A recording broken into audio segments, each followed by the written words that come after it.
And to my granddaughter, Katherine Miller, I leave Pacific Maritime Industries, including all assets, contracts, and property thereof. The lawyer's words hung in the air of the small conference room as my in-laws' expressions shifted from boredom to disbelief. I sat perfectly still, my hands clasped in my lap as the implications sank in. My grandfather had left me his shipyard. This is absurd. Elizabeth Warner, my mother-in-law, broke the silence. She knows nothing about ships. Daniel, say something. My husband shifted uncomfortably in his expensive suit. Kate, maybe we should discuss. What's there to discuss? Interrupted Howard Warner, my father-in-law. It's a failing shipyard, full of rusty boats and outdated equipment. Probably worth less than the land it sits on. I thought about my grandfather's last words to me just a week before he passed. We had been standing on the observation deck, watching the sunset paint the water gold. They don't see it, Katie, he'd said, his weathered hands gripping the railing. They look at these ships and see only metal and rust. But you see what I see. Thank you.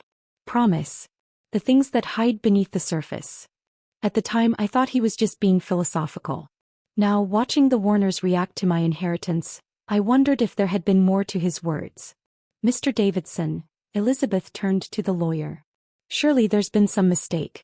Katherine has no experience in maritime industries. She's an engineering project manager at a tech company, for heaven's sake. The will is quite clear, Mrs. Warner, said Mr. Davidson, adjusting his glasses. Mr. Miller was very specific about his wishes. He reached into his briefcase and pulled out another envelope. He also left this letter for Katherine, to be opened privately. I took the envelope, feeling its weight. Howard snorted. Probably instructions on how to file for bankruptcy, he muttered. The yard hasn't had a major contract in years. That wasn't entirely true. Pacific Maritime Industries had been selective about its contracts, focusing mostly on smaller jobs lately. But I'd seen the quality of their work during visits with Grandpa. The craftsmanship was extraordinary, even if the facilities looked dated. I'll give you $50,000 for it, Howard announced. Save you the headache of managing something you don't understand. I thought about the hours I'd spent with Grandpa in his workshop, learning about ship design and maritime engineering, while my husband played golf with his father. I remembered the projects we discussed, the innovations he'd sketch out in his ever-present notebook. No thank you, I said quietly. Don't be foolish, Elizabeth snapped. You can't possibly run a shipyard. What would people think? By people she meant her country club friends. The ones who already looked down on me for working in technology instead of joining their charity committees. I believe we're finished here, I said to Mr. Davidson. Unless there's anything else? Just some paperwork to sign, he replied. The transfer can be completed by Monday. That evening, alone in my home office, I opened Grandpa's letter. Dear Katie, if you're reading this, the vultures are already circling. Don't let them rush you into any decisions. What I've left you is more than a shipyard. It's a legacy. In my office safe, combination is your grandmother's birthday. You'll find everything you need to understand why Pacific Maritime isn't just another small yard. The files are classified. Yes, classified. Read them carefully. Trust John Martinez in operations, he knows everything. The Warners see the world in terms of stock portfolios and social status. They never understood that real value isn't always visible from the street. You do. Take your time. Review everything. And remember what I taught you about looking past appearances. With love and faith in you, Grandpa Mike. My hands trembled as I read the letter again. Classified files? What had my grandfather been working on? A knock on the door startled me. Daniel, I said. He stood there uneasy. Dad wants us to come over tomorrow. To discuss the situation. The situation? The shipyard, Kate. Be reasonable. You know nothing about running a maritime business. I looked at the engineering degrees hanging on my wall, at the years of project management experience, the countless hours spent learning from Grandpa. I know more than you think. Daniel ran a hand through his perfectly styled hair. Kate, please. Dad's willing to increase his offer to $75,000.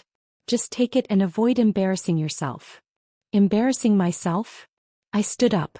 Like I embarrassed you by having a career instead of playing tennis with your mother's friends? That's not fair. No, what's not fair is you assuming I can't handle this because it doesn't fit your family's idea of suitable work for a Warner wife. He sighed. Just think about it, okay? Dad's trying to help. After he left, I turned back to my computer and began researching everything I could find about Pacific Maritime Industries. Public records showed modest but steady work, mostly custom retrofitting. Nothing unusual. But something nagged at me. During my visits, I'd noticed restricted areas in the yard, sections Grandpa never showed visitors. At dawn, I drove to the shipyard. John Martinez, the operations manager Grandpa had mentioned, was waiting at the gate. "Miss Miller," he said formally, though he'd known me for years. "Your grandfather said you'd be coming. He told you." "He told me many things." John led me through the quiet yard. Things I couldn't share until now.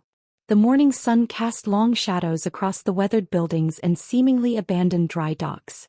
But now I saw the details I'd missed before. Security cameras disguised as light fixtures, reinforced doors with keypad locks, and sections screened from satellite view. Grandpa's office was exactly as he'd left it.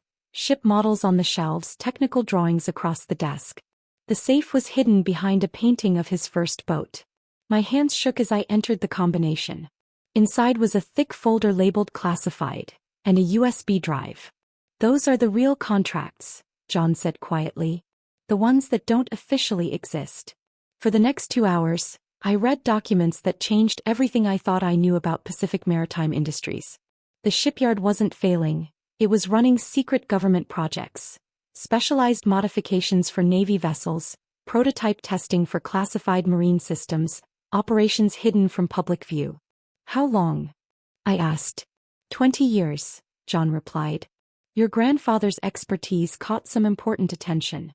They needed a small, reliable yard for sensitive work, somewhere that wouldn't attract notice. The outdated equipment?" He smiled. "Take a closer look." We walked into what appeared to be an old warehouse.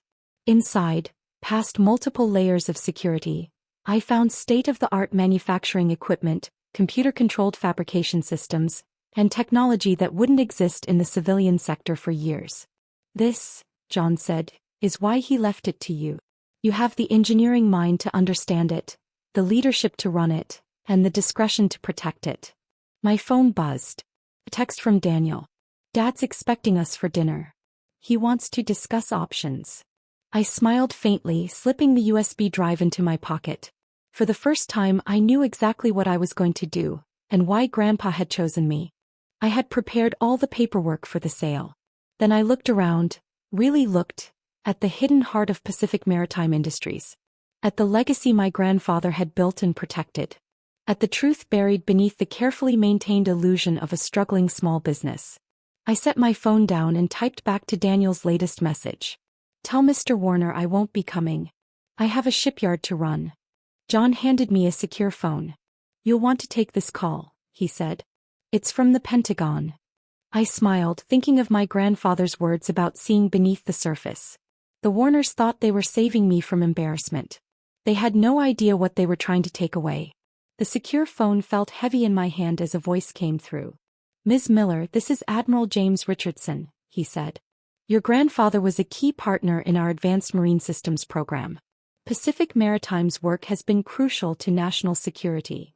"I understand," I replied, watching through the office window as workers moved across the yard. Men and women I now realized held high-level security clearances. "We need to know if you're prepared to continue the relationship," the Admiral continued. "The current projects are sensitive and time-critical." I thought about the classified documents I had just reviewed, the innovative designs that carried my grandfather's unmistakable touch. "I am," I said firmly. "But I'll need to deal with some family complications first." "Ah yes, the Warners," he replied, pausing. "Your grandfather mentioned them. Just remember, nothing about our work can be disclosed." "Nothing." After the call, John led me deeper into the facility, past the peeling paint and rusty equipment, to the real operation. Beneath the facade lay a cutting-edge complex. Advanced composite materials research, prototype testing pools, precision manufacturing cells, and next-generation marine systems. "Your grandfather kept the old appearance deliberately," John explained. "It kept people from asking questions." My phone buzzed non-stop, Texts from Daniel, calls from his parents. I ignored them all. Until a message from Elizabeth caught my eye. Your stubbornness is embarrassing the family. Howard has connections who can make running that junkyard very difficult. I showed the message to John. He chuckled. If they only knew who our real connections are. The next morning I arrived at the Warner estate for the emergency family meeting they demanded. Howard sat behind his massive desk, transfer papers ready. Finally seeing reason? He asked. Actually, I said, taking a seat, I'm here to discuss your offer. I've had the yard assessed. $75,000 is inadequate. Elizabeth scoffed. For that decrepit yard? Please. You're right, I said calmly. The yard does look decrepit. I pulled a folder from my bag. But appearances can be deceiving. What's that supposed to mean? Howard snapped. It means, I said evenly, that I've reviewed the books, the real books. Pacific Maritime's actual value is. I named a figure so high that Elizabeth nearly spilled her tea. Impossible. Howard sputtered. There haven't been any major contracts. Any public contracts, I corrected. Would you like to guess why? Daniel leaned forward, frowning. Kate, what are you saying? I'm saying my grandfather built something remarkable, something valuable, and I intend to continue running it. You can't, Elizabeth protested. You don't have the expertise or the connections. Just then my secure phone rang. The Admiral's name lit up the screen. Excuse me, I said sweetly. I need to take this call, from the Pentagon. The silence as I discussed classified project timelines was delicious. Howard's face cycled through shades of red. Elizabeth's perfect makeup couldn't hide her shock. When I hung up, Howard tried a new approach. Kate, be reasonable. With my business experience, we could expand the commercial operations. Make it a proper. No, I stood. The yard stays exactly as it is. Now, if you'll excuse me, I have a meeting with the Navy's Advanced Systems Development Team. The Navy. Daniel's voice cracked. What's really going on, Kate? I can't tell you, I said, gathering my things. But I can suggest you stop interfering with my inheritance. Some of our partners don't appreciate complications. Elizabeth followed me to the door. You can't just walk away from this family's guidance. Watch me. Over the next few months, I immersed myself in the shipyard's operations. The work was fascinating, cutting-edge technology disguised as routine maintenance. We developed systems that wouldn't be public knowledge for years. Daniel eventually moved out. I can't be married to someone who keeps secrets, he said. You can't be married to someone who won't bow to your family's control, I replied. Howard tried using his business contacts to cause trouble, until two serious-looking men in dark suits paid him a visit. He stopped after that. Elizabeth continued hosting her charity galas, but the whispers had changed. Why do government vehicles keep visiting that worthless shipyard? Why does Katherine Miller have a military escort at industry events? 6 months after inheriting Pacific Maritime, I sat in my grandfather's old office. My office now. John knocked softly. The new prototype passed final testing, he said. Admiral Richardson is very pleased. I smiled, touching an old photo of Grandpa launching his first boat. He would have loved to see this. He did see it, John said gently. He spent years protecting this place, waiting for someone who not only could manage it, but who understood why it mattered. My secure phone buzzed again, another urgent project. As I reviewed the new specs, I thought about appearances and reality, about assumptions and truth. The Warners had seen a failing shipyard, and a woman they thought couldn't run it. They'd been wrong on both counts. A knock at my door broke my thoughts. Daniel stood there hesitant. I was hoping we could talk, he said quietly. About us. I filed the divorce papers, I said gently. He looked around the office, at the ship models whose true capabilities he'd never know. You've built something amazing here. Something I'll never understand. Yes, I said simply. I'm sorry, he whispered. For not supporting you. For listening to my parents. I know, I said standing. But this is who I am, Daniel. Not the society wife your family wanted. Someone who builds things that matter. After he left, I walked through the yard as the sun set. Workers nodded respectfully. Elite engineers and technicians who had once served under my grandfather now loyal to me. My phone buzzed again, a message from Admiral Richardson. New project coming. Bigger than anything we've done before. Are you ready? I smiled, remembering Grandpa's words about finding value where others saw none. Ready, I texted back. The shipyard's lights flickered on, illuminating what looked like an ordinary industrial facility. But appearances, as Grandpa had taught me, can be deceiving. Inside those weathered buildings we were shaping the future. And I was just getting started. Elizabeth still makes the occasional attempt to rescue me from my embarrassing career. Howard still can't understand why his business contacts suddenly treat Pacific Maritime with wary respect. But I don't need their approval. I have my grandfather's legacy, a vital mission, and the deep satisfaction of proving them wrong. They thought they were saving me from embarrassment. Instead, they almost cheated me out of my destiny.